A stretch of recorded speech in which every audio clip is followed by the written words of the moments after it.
Hello friends, welcome to my channel. তো আজকে আমরা যে ফোনটা নিয়ে আসছি আপনাদের সামনে, এই ফোনটা আমাদের বাংলাদেশের বাজারে অফিসিয়ালভাবে পাওয়া যাবে, তাও আবার 10,999 টাকায়। দামে কম হতে পারে কিন্তু স্টাইলিশ ফোন। আর এর জন্য কি আপনারা এই ফোনটা নেবেন? তাও কিন্তু না। তো আজকের ভিডিওতে আপনাদের জানাবো এই ফোনটা আপনার কেমন হতে পারে। আর এই ফোনটা হচ্ছে অন্য কোনো ফোন না, রিয়েলমি নোট 50। আর এই ফোনটা অফিসিয়ালভাবে বাংলাদেশে আসা সত্ত্বেও এই ফোনটা আপনাদের নেওয়া উচিত হবে কিনা এবং গেমারদের জন্য কেমন হতে পারে, তো সবকিছু আজকের ভিডিওতে আপনারা জানতে পারবেন। আর ভিডিওটা শুরু করার আগে বলে রেখে, আপনি যদি আমাদের চ্যানেলে নতুন হয়ে থাকেন, ভিডিওতে লাইক দিয়ে চ্যানেলকে সাবস্ক্রাইব করে আমাদের সাথেই থাকবেন। এই ফোনটার আউটলুকিং এবং ডিজাইনের কথা বলতে গেলে এই ফোনটা দেখতে প্রায় আইফোনের মতনই। পিছনে 3টি ক্যামেরা সেটআপ দেওয়া হলো, এটা আসলে 3টি ক্যামেরা না, আসলে 2টি ক্যামেরা দেওয়া হয়েছে আর একটি এলইডি ফ্ল্যাশ থাকছে এই ফোনে। আর এই ফোনটার বডিতে ব্যবহার করা হয়েছে প্লাস্টিক ফ্রেম এবং সামনে থাকছে গ্লাস ফ্রন্ট। ডিসপ্লে সেকশনের কথা বলতে গেলে এই ফোনটাতে 6.74 ইঞ্চি আইপিএস এলসিডি ডিসপ্লে দেওয়া হয়েছে।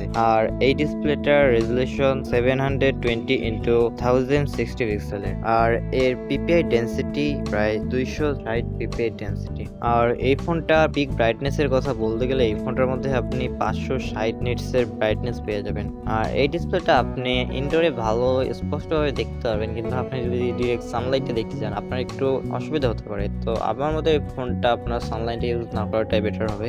আর এই ডিসপ্লেতে আপনি IP54 ডাস্ট এনএস প্লাস রেটেন্সও পেয়ে যাবেন, যা আপনার পানি থেকে রক্ষা করতে এই ফোনটিকে সাহায্য করবে। এর সাথে আপনি এই ফোনটার মধ্যে 90Hz রিফ্রেশ রেটও পেয়ে যাবেন। আর পারফরমেন্সের কথা বলতে গেলে এই ফোনটা চিপসেটে ব্যবহার করেছে ইউনি এসএসডি টাইগার T612। এই ফোনটাতে যে চিপসেটটা ব্যবহার করা হয়েছে, এই চিপসেটটা গেমিং এর জন্য কোনো আহামরি কিছু না। আর এই ফোনটা দিয়ে আপনার গেমিংটা অতটা না করাটাই বেটার হবে। আপনি যদি খেলতে চান ছোটখাটো যেসব অল্প র্যামের গেম আছে ওগুলো খেলতে পারেন, কিন্তু আপনার অনলাইন যেসব গেম আছে ওগুলো থেকে দূরে থাকাই ভালো। আপনার সেকেন্ডারি ফোন হিসেবে এই ফোনটা আপনি ইউজ করতে পারেন, কিন্তু গেমিং এর জন্য এই ফোনটা একদমই আমি রিকমেন্ড করব না। এবং এই ফোনটা রান করছে অ্যান্ড্রয়েড 13 এবং রিয়েলমি UI-টি। আর এর গ্রাফিক্সে থাকছে মালি জি57। এর স্ক্রিন সাইজটা একটু বড়, আর এই বাজেটের মধ্যে এটা মেনে নেওয়া যেতে পারে। আপনার মুভি দেখতে কোনো সমস্যা হবে না, এত বড় স্ক্রিন থাকায় আপনি বিভিন্ন ধরনের মুভি আরামসে দেখতে পারবেন। তো এত কিছু থাকছে এই ফোনটাতে।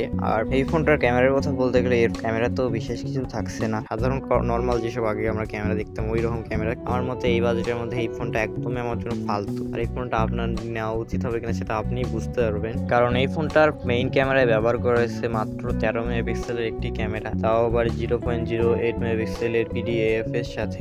আর এই ক্যামেরাটা দিয়ে আপনি 1080x30 fps এ ভিডিও রেকর্ডিং করতে পারবেন। আপনি চাইলে আরো কিছু টাকা অ্যাড করে এর চেয়ে আরো ভালো কনফিগারেশনের ফোন কিনতে পারবেন।